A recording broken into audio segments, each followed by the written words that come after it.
What do we stand for? We stand for possibility, for the belief that every tomorrow begins with a choice made today. We stand for growth, for curiosity that pushes boundaries, for knowledge that prepares you not just to adapt, but to lead. We stand for community, for minds that don't just think, but connect, for hands that don't just build, but uplift. We stand for experiences that shape you, for friendships that anchor you, for courage that carries you beyond this place. Here you become more than a student. You become a maker of solutions, a believer in dreams, a contributor to something greater than yourself. This is where purpose meets possibility. This is where futures are built. Chas Brookbasar University, where you stand for what matters.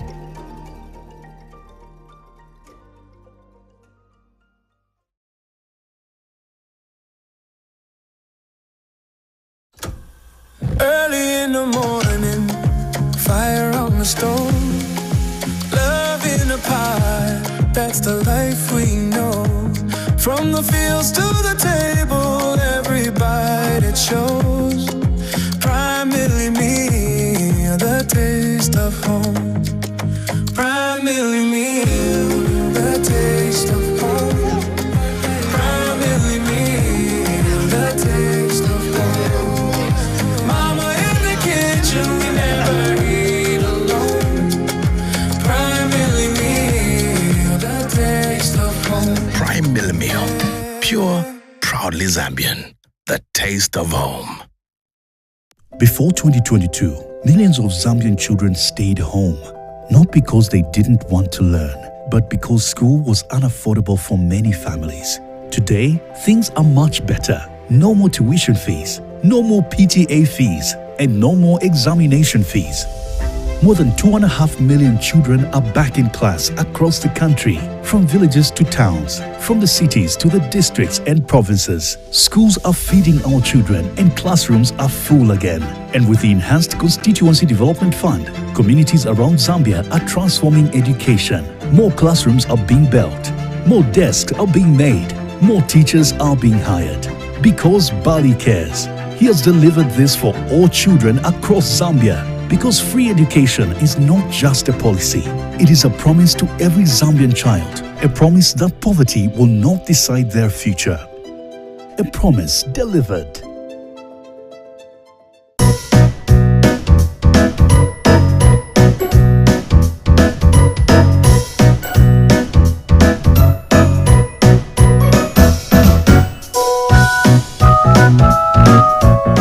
Hey kids! Get ready for a super fun day where you take over the screen.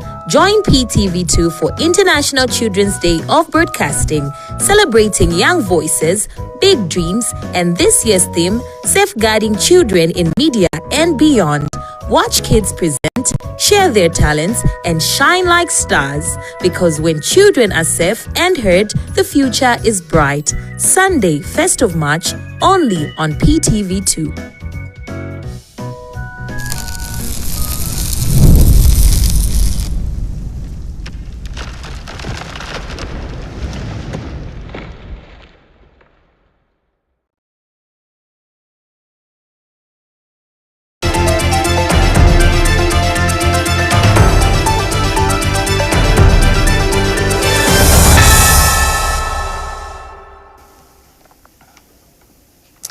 Hello, welcome to Prime TV2 News, the home of breaking news. We're coming to you live on Top Channel 110 and streaming live on our Facebook page, PTV2 Zambia. Now let's take a look at stories making headlines this evening. MATERO school general worker arrested after climbing communication tower in contract dispute. The Zambia National Federation for the Blind has urged the government to step up BRAILLE jacket sensitization ahead of elections. President HAKAINDE HICHILEMA has urged newly appointed officials to save with diligence and integrity. The LUSAKA Magistrate Court has set April 1, 2026 to rule on admissibility of video evidence in the NAKACHINDA sedition case. With the news in detail, my name is Luando Billy Cheleka. There was brief commotion at MATERO Secondary School in Lusaka after a 34-year-old general worker at the institution, Mainza Makowela, climbed a communication tower demanding to be addressed by relevant authorities. Mr. Makowela reportedly climbed and sat at the apex of the 45-meter tower after the school administration resolved not to renew his contract, which was due to expire on February 27, 2026. Zambia Police Service Deputy Public Relations Officer Chipo Kaitisha says it is alleged that Mr.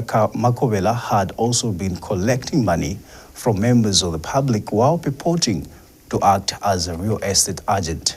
Ms. Kaitisha adds that the suspect is further reported to have had disputes with several teachers at the institution. And now, following a coordinated rescue operation involving the Lusaka City Council, Fire Brigade and the Zambia Police Service, Mr. Makowela was safely brought down and has since been detained and charged with criminal trespass. Moving on with our news. The Zambia National Federation for the Blind has appealed to the government to intensify the sensitization of the visually impaired community on the use of braille jackets ahead of this year's general elections. Speaking in an interview with PTV2 News, in Mose District Federation Vice President Lazarus Hagalebula noted that many potential voters are not conversant with braille jackets. John Shikawe has more.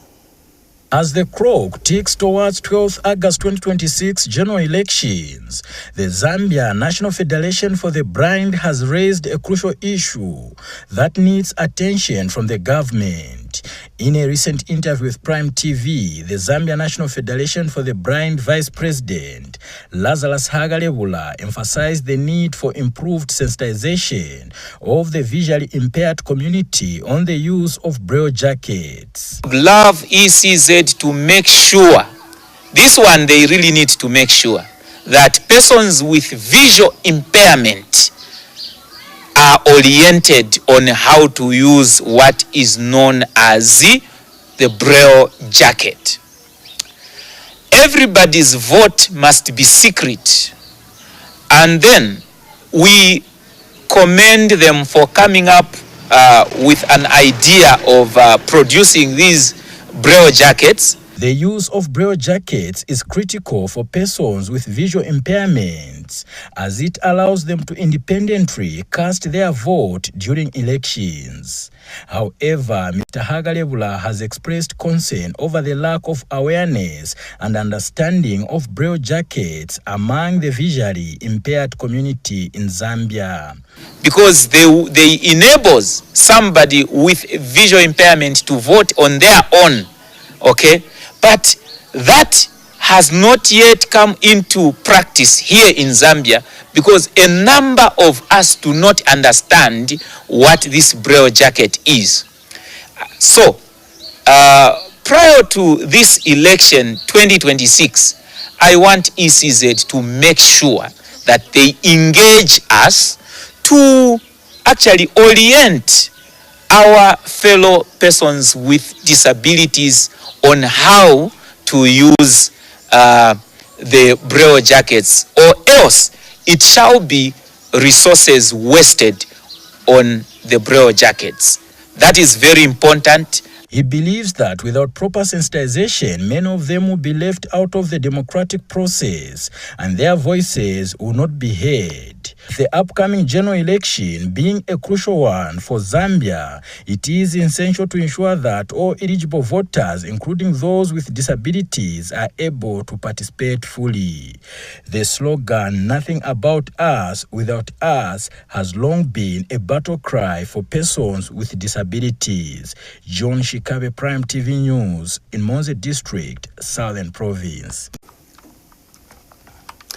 Now, moving on with our news, President HAKAINDE HICHILEMA has directed newly appointed officials across various portfolios to remain committed to national service and to execute their duties with diligence and integrity.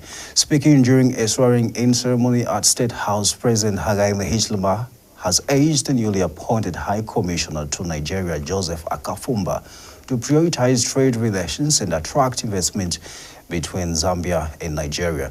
President HAKAINDE HICHILEMA notes that Zambia's improving economic outlook, highlighted by a decline in inflation rate from 23% to a single-digit rate of about 9%, presents opportunities for stronger bilateral cooperation.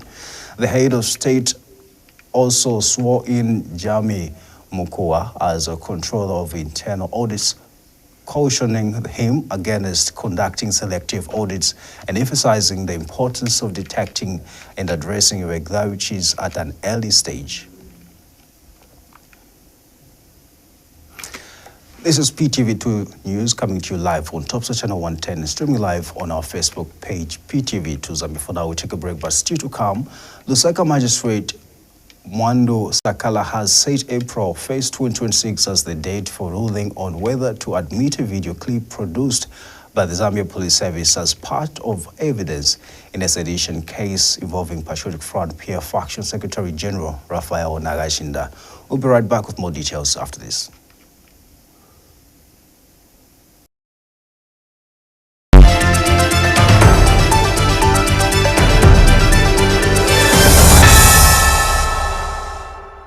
Before 2022, millions of Zambian children stayed home, not because they didn't want to learn, but because school was unaffordable for many families. Today, things are much better. No more tuition fees, no more PTA fees, and no more examination fees. More than 2.5 million children are back in class across the country, from villages to towns, from the cities to the districts and provinces. Schools are feeding our children and classrooms are full again. And with the enhanced Constituency Development Fund, communities around Zambia are transforming education. More classrooms are being built, more desks are being made, more teachers are being hired. Because Bali cares. He has delivered this for all children across Zambia. Because free education is not just a policy, it is a promise to every Zambian child, a promise that poverty will not decide their future. A promise delivered.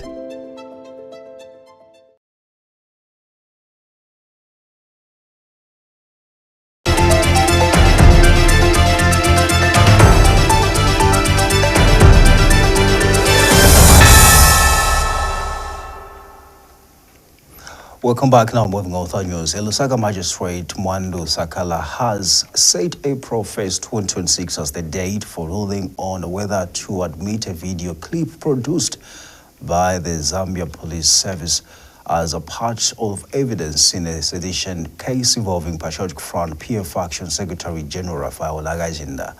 This follows a testimony by a state witness, Detective Inspector Gift Gilando, who presented the video clip allegedly showing Mr. NAKACHINDA making remarks accusing the government led by President HAKAINDE HICHILEMA of harming Zambians through mealie meal purportedly contaminated with aflatoxin. The court will determine whether the video footage will be admitted as evidence when it delivers its ruling. Mr. NAKACHINDA is charged with seditious practices contrary to the laws of Zambia. Our court reporter Namangolo Amshakomanji has more.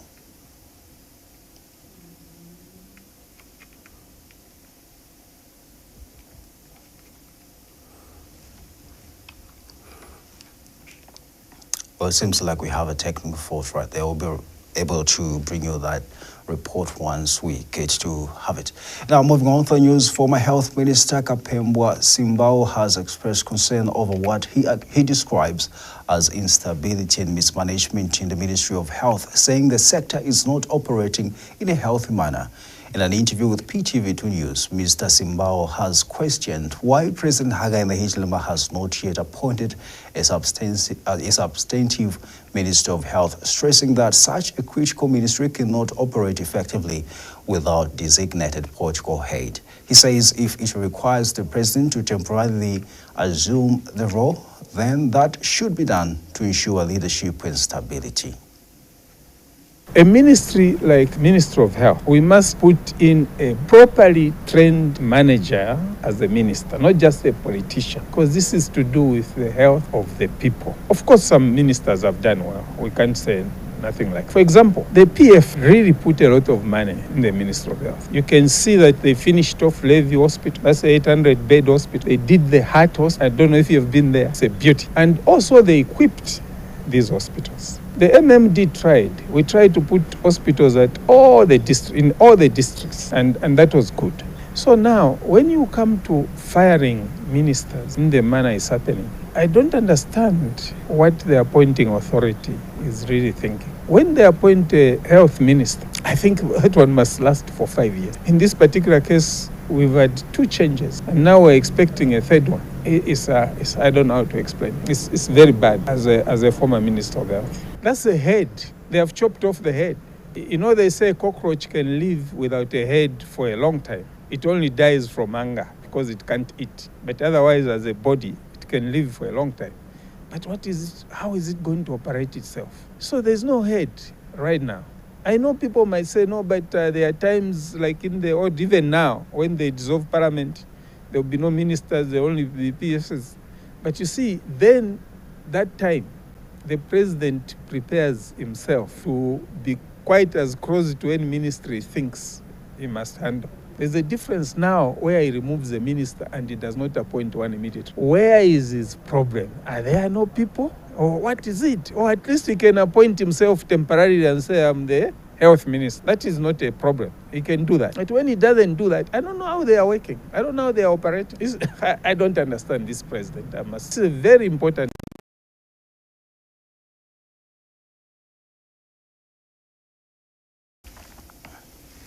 You're watching PTV2 News, coming to you live on Top Channel 110 and streaming live on our Facebook page, PTV2 Zambia. Let's now take a look at our African proverb of the day.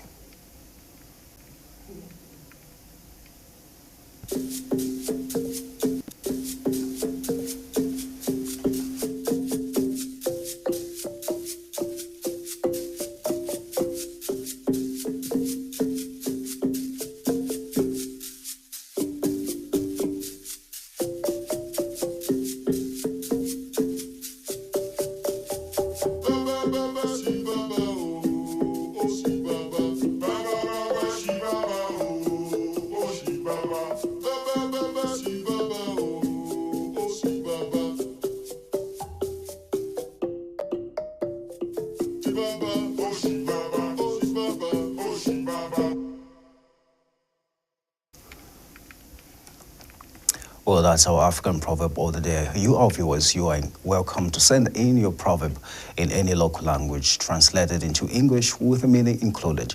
You can send them to the following emails: ptv2@ptvzambia.com or ptv2zambia@gmail.com. And now we continue with our news. The Energy Regulation Board, ERB, says it is on course with investigations into the rapid depletion of prepaid electricity units following a directive issued by the Minister of Energy, Makozo Chikote. ERB Director General Elijah Sichonde says the board is optimistic about meeting the stipulated time frame, adding that the Minister of Energy will inform the nation once the investigations are concluded. Mr. Sichonde has, however, appealed to citizens to adopt responsible electricity usage, emphasizing the need to switch off electrical appliances when they are not in use in order to reduce unnecessary power consumption. As electricity supply from ZESCO Limited continues to stabilize across the country, concerns are mounting among consumers over the rapid depletion of prepaid electricity units. The situation has prompted the Minister of Energy, Makozo Chikote, to direct both ZESCO and the Energy Regulation Board, ERB, to investigate the alleged fast depletion of electricity units. I have directed ZESCO and the ERB to conduct the investigation in regard to the concerns our citizens have raised. So we are waiting to have the true and fact information. That's when we can address this matter our citizens have raised. That's the position. And ERB Director General Elijah Sichonde says the board is progressing well with the investigations and it is confident that findings will be concluded within the stipulated time frame. We are on course, having already started the investigations, and we think we will meet the directive by the minister within which to ensure that we end our investigations. So at this stage, we will not be able to preempt or indeed state the preliminary findings.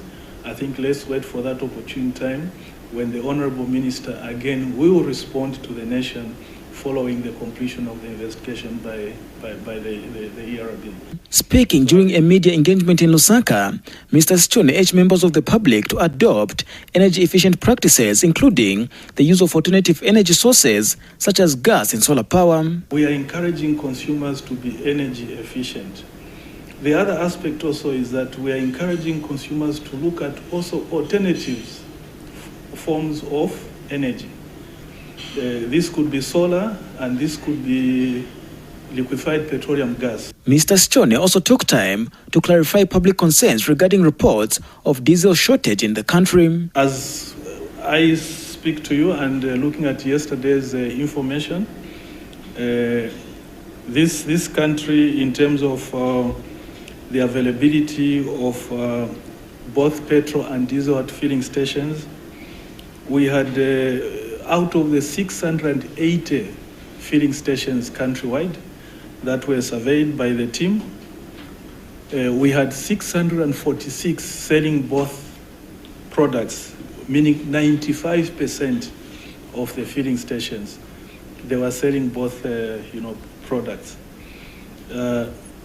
So I think that's a level at which we are without delving into the rest of the details. Michael Himosa Jr., Prime TV News, in Lusaka.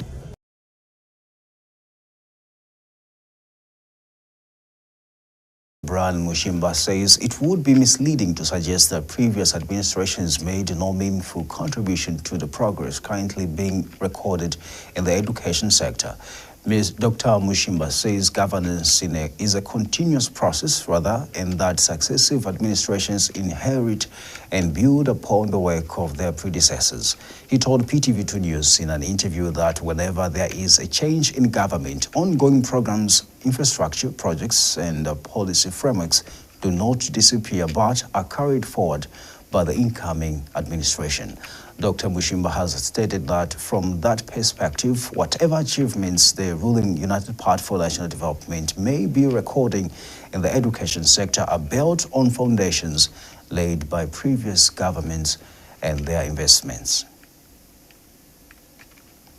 So when government changes, whatever the previous government did moves on, is inherited by the new government, and they continue and build on the good things that were done. It is from that angle that whatever UPND may be achieving and scoring in terms of wins in the education sector, it's on the shoulders of the previous governments and the previous government's investment. And that has to be known to everyone and can't be lost or wished away, by those that may want to wish it away, because facts are, stubborn, and they stick around even when they are inconvenient. So the previous governments invested a lot. I served under the PF government. I know the education sector and the funding that came through that. I know the schools that were constructed. I know the universities that were upgraded. I know universities that were constructed. I know the curriculum that was worked on, the qualification framework that was approved, before I left government, which is now being implemented. So you see the continuity of programs and policies from government to government. And anyone who tells you that whatever previous governments did does not matter, or wants to credit everything that is good in the education sector to the current government, is being disingenuous. Let's look at. Well, that item ends the news on PTV2 News, the home of breaking news. We are coming to you live on Top Channel 110 and streaming live on our Facebook page, PTV2 Zambia. Let's now recap on your headlines this evening. MATERO school general worker arrested after climbing communication tower in contract dispute. The Zambia National Federation for the Blind has urged the government to step up braille jacket sensitization ahead of elections. President HAKAINDE HICHILEMA has urged newly appointed officials to save with diligence and integrity. The Lusaka Magistrate Court has set April 1st, 2026 to rule on admissibility of video evidence in NAKACHINDA sedition case. Thank you so much for watching. On behalf of the entire production team, My name is Luando Billy Sherika. Bye for now.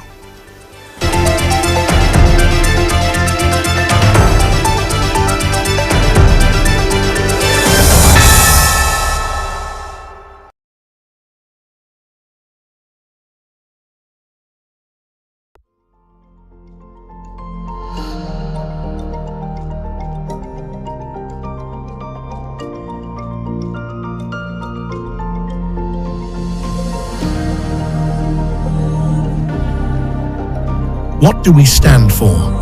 We stand for possibility, for the belief that every tomorrow begins with a choice made today.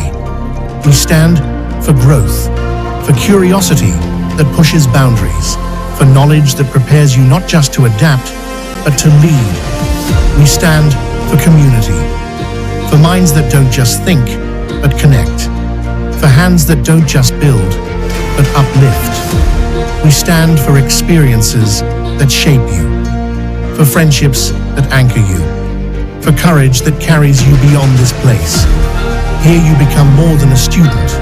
You become a maker of solutions, a believer in dreams, a contributor to something greater than yourself. This is where purpose meets possibility. This is where futures are built. Chas Brook University, where you stand for what matters.